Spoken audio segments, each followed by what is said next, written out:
scary.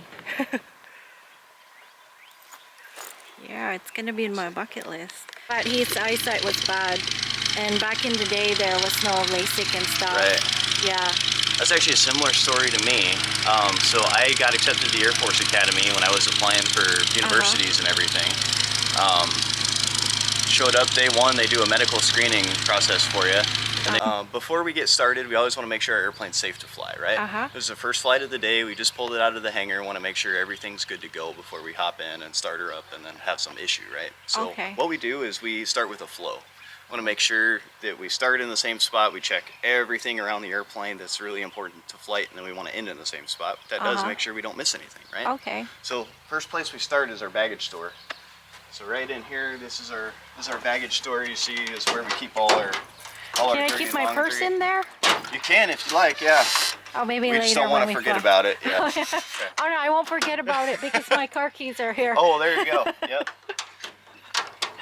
Because I don't know, like, won't this like drop from the sky? I don't know. It depends if you want to go upside down or not. Oh, yes. We'll make sure it's good and secure. All right. So as we come on around here, now we're getting into some of our flight controls, okay, and our stabilizer surfaces. So this is a horizontal stabilizer, Jen. If you had to guess what a horizontal stabilizer does, it keeps you horizontal and not. Okay. Yeah. Yeah. So it stabilizes us in the horizontal axis, right? Okay. Okay. So have you ever thrown a dart without tail feathers on it? I don't think it's gonna fly. I think. It doesn't fly, right? Yeah. It just kind of spirals out of control. Yeah. Well, if you were to look at Betty, our 1943 Stearman Biplane here, and if you imagined her without this tail section, it kind of looks like a dart, doesn't she? Oh yeah, she does. Yeah. Yeah. So it would have the same characteristics as that dart without tail feathers. So we've got our horizontal stabilizer and our vertical stabilizer right there that helps stabilize the airplane when we're going through the flight. Okay. Now we're moving on back around. This is attached to our horizontal stabilizer. This surface is called an elevator. Okay. Okay. What do elevators do? I think it either increases the altitude and like. Okay. And like lowers it. I don't know. So elevators and buildings go up and down, right? Yeah. Makes our airplane do the exact same thing. Super simple, right? We sent monkeys to space. It's not hard. Okay. Oh yeah, but I don't think the monkeys survive. So yeah, so these elevators, they're activated by our control stick in the cockpit. Okay, you're gonna get to play with that a little bit when we're flying along today, and it's gonna manipulate the airplane. And a pitch is what we're controlling there. So increase the pitch by pulling the stick back, the airplane climbs. Decrease the pitch by pushing the stick forward, the airplane descends. Okay, just that simple. Now back here, we have another control surface. Okay, it's attached to the vertical stabilizer, right? 90 degrees off of the horizontal stabilizer, stabilizes the vertical axis of the airplane. Okay, and here's our rudder. So our rudder controls yaw, right? So yaw is an interesting control force because as our airplane is flying along, it has a tendency to want to curve to the left. Okay. Okay. Why is that? Well, if you go look at that big wooden thing up front, it spins at about 2,000 revolutions per minute. Okay? When it does that, it's got some left turning tendencies. Okay, so it kind of draws that nose off to the left, and we need to counteract that with our rudder pedals. Okay. Our rudder also down here controls our tail wheel steering. Okay, so when we're on the ground, you're going to notice we can move that control stick all we want to, but it's not going to do a darn thing for us until we get airborne. Okay, our rudder actually controls our tail wheel, so that's how we steer the airplane on the ground. Oh, that's the rudder. Absolutely. So when we've got two rudder pedals for our feet that are activated, and you'll feel me up on those rudder pedals today as we're getting ready to take off, land, and up and away. Okay. That's pretty darn exciting. Continuing our pre-flight. Okay. So just like the other side, we want to make sure that this elevator works just like that one. So I can see through that gap in the tail, make sure both of these increase and decrease at the same rate. If they weren't, I'd be worried about something, right? Yeah. Make sure that the rigging was connected properly. So again, really important. You never know, right? This airplane's been sitting in the hangar. It could have had, something happen, or back into the hangar and hit something on accident, right? So that's why we check it before every flight. Okay. It's really important. They call it a bad day if you miss something like that, right? Oh no, yes. That's more than a bad day. Again, we're looking at the leading edge. Okay, on around. So now we get to our buzz numbers, okay? So you're gonna see 105 today. It's different from our tail number. So our tail number is that back there, the N55501. So that's a U.S. registration, okay, is required by the FAA for all U.S. registered airplanes. Every like airplane has their unique tail number, okay? So every airplane out on this field you're going to see has a different tail number. So it's like a license plate. It is, exactly right. So ours is 55501, and you're going to hear us communicating using that tail number on the radio today. Okay? Now, again, our buzz number goes back to the days of when this airplane flew for the Army Air Corps in the 1940s. Okay? So all the airplanes...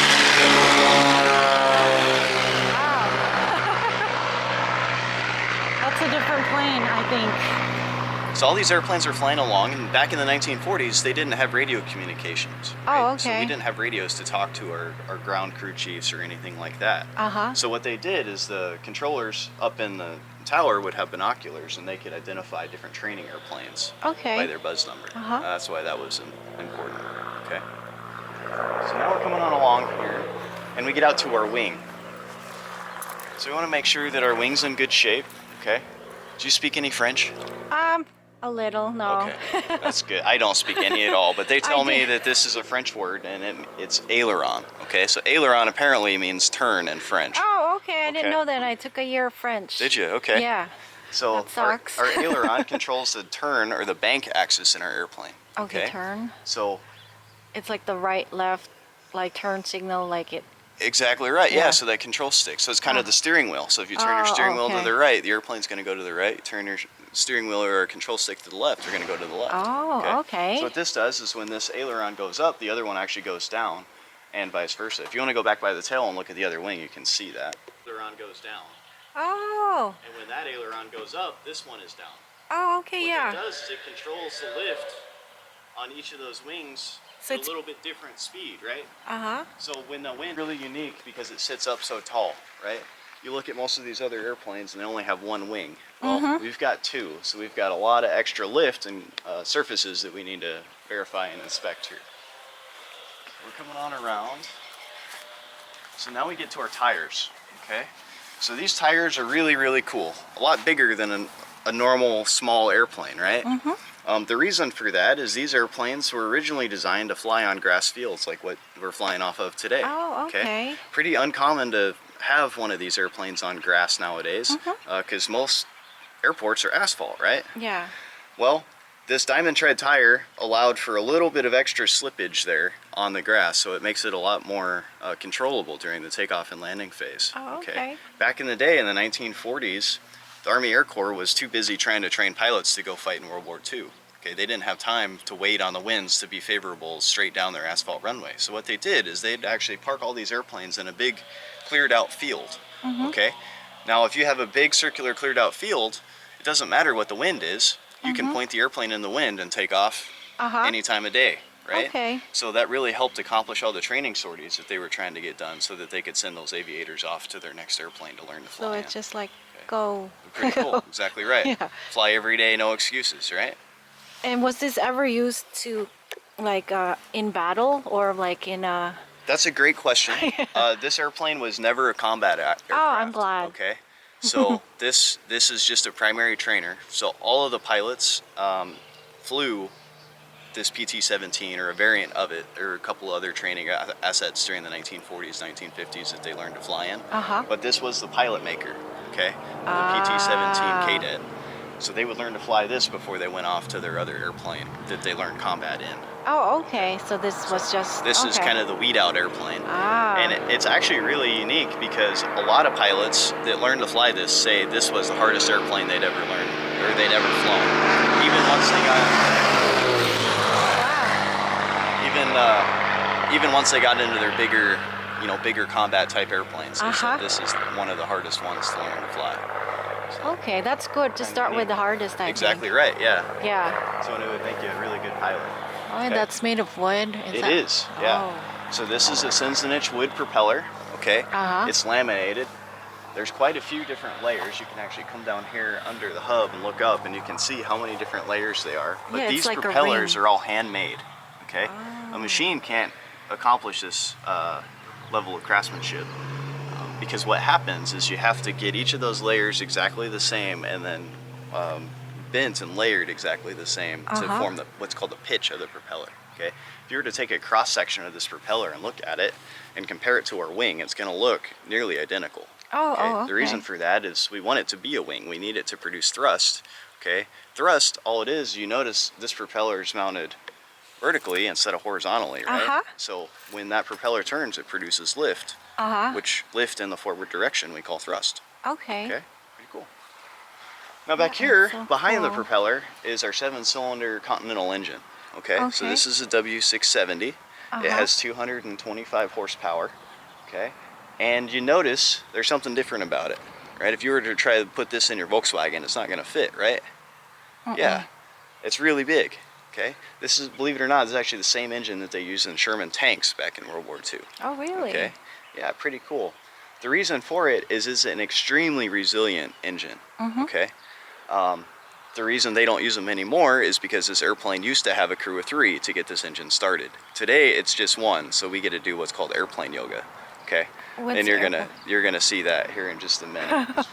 Essentially, what happens is this airplane, since it's oriented vertically, all the fuel, all the oil, as the airplane sits here, it all drains to these bottom cylinders. Okay, well, we need that fuel and the oil distributed evenly through all 7 of those cylinders. Otherwise, the airplane's not going to start. Okay. So back in the day, over here, they would have a crew chief. Okay, a crew chief, is also known as a mechanic or a maintainer. Okay, and what they would do is they would work what used to be an inertial starter. So there would actually be a hand crank here. Oh, yeah. Which could cycle this propeller through all of its cycles, so that the pilot and the instructor in the back could get the airplane started efficiently. Okay. So we have some modern amenities. We've got an electric starter. This primer's actually been moved from where it was originally. To make our life a little bit easier. But yeah, a lot of people didn't realize it took 3 people to get this plane going. So you have to crank it. Pretty cool. Exactly right. Yes. Oh, okay. Yep. So, and this is where that inertial starter would have gone. It's been removed today for some of those modern amenities that we have. Okay. Cool. So now we're coming on around. And that's here. a fuselage or oil? What is that? It is, yeah. So you can see here, this is our oil tank. Okay, so our engine actually spans all the way to the front to right about here where these rivets are. So most airplanes, most of these little airplanes that you look around the field have 6 to 8 gallon, or 6 to 8 quarts, excuse me, of oil. Ours has 4.5 gallons. Oh, okay. So a lot more oil, right? What that does is it helps with lubrication and cooling. Okay. So big engine, lots of oil. All right, so now we're coming on around, and we get to the second French word of the day. Okay, pitot. Pitot is a French word for speed. Okay. Oh, okay. Really important to know how fast we're flying through the air, right? So we have to have a system or an instrument in place to tell us that. Okay, so up here is a pitot tube. Okay, what happens, we're flying through the air gets forced into this hole. It's measured on a gauge inside the cockpit there called an airspeed indicator. Okay, that airspeed indicator directly reports what the velocity of speed that pitot tube is flying through the air at, so that we as the pilots inside can see that. Okay. Use that to our advantage. Now we've got one other way to tell our speed in this airplane. Okay? And that's how fast our hair is flapping, right? Oh no! Because we've got the top down. We don't have an option to install the top in this airplane. So it's actually pretty amazing. You can really tell a difference just in 5 miles an hour of speed as we're flying through the air. So my hair's gonna It'll fly. be okay. We've got flying caps and everything for you, so it doesn't get too wild. Yep. All right. Opposite of what the other side is doing. The aileron. Okay. Yes, sir, ma'am. Make sure everything is all rigged correctly. Okay. And you notice, just like we started here at the baggage compartment, this is where we end, right? Yeah. So we want to make sure that we've got a good, thorough pre-flight. If we start and end in the same spot, we didn't miss anything. We're good to go. We've already checked the fuel and oil this morning, so I just need to get up here and go turn the prop a couple times, and we'll get ready to go. So you ready to hop in? Think. Awesome. Okay. Do you have sunglasses you want to wear? No, it's okay. Okay. Oh, you have goggles? I do in the back. In the front, you sit low enough, the windshield keeps the wind out of your face pretty good. Oh, so But if you want to wear sunglasses, you can go get them. Oh, I think it's okay. Okay, yeah. Will I be okay? Yep, I haven't had any issues with folks flying without sunglasses, so. Oh, okay. Right. So I go here. Yeah. So what you'll do is put that left hand there on the back seat here. Okay. We're flying. See me, I've got to go turn this prop around about 12 times. Oh, okay. That way we get that oil that's settled in the bottom of the engine up to the top of the engine so that we can start and not have any issues, okay? Yes. All right. So cool.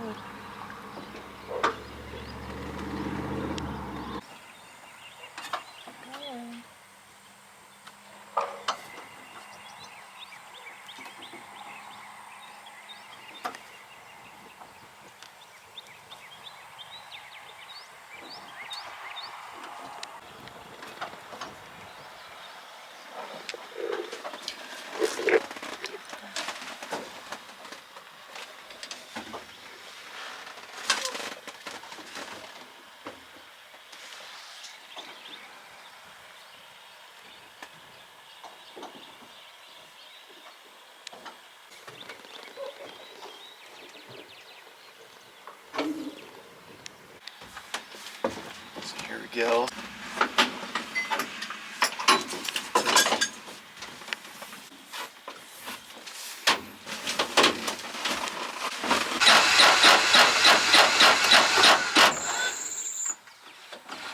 So she can be kind of grumpy in the morning here, so take just a second.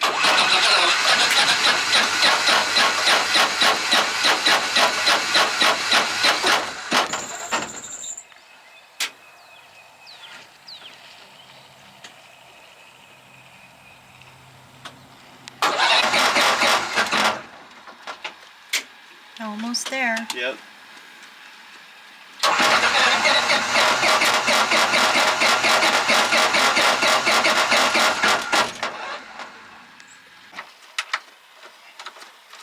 What is it?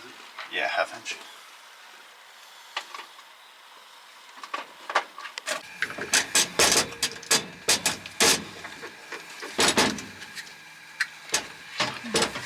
You need help? No. It's kind of hard to. Yeah, it's just it's kind of awkward. There we go.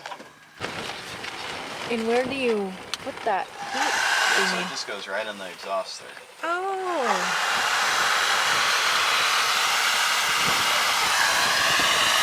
I see you're heating it up.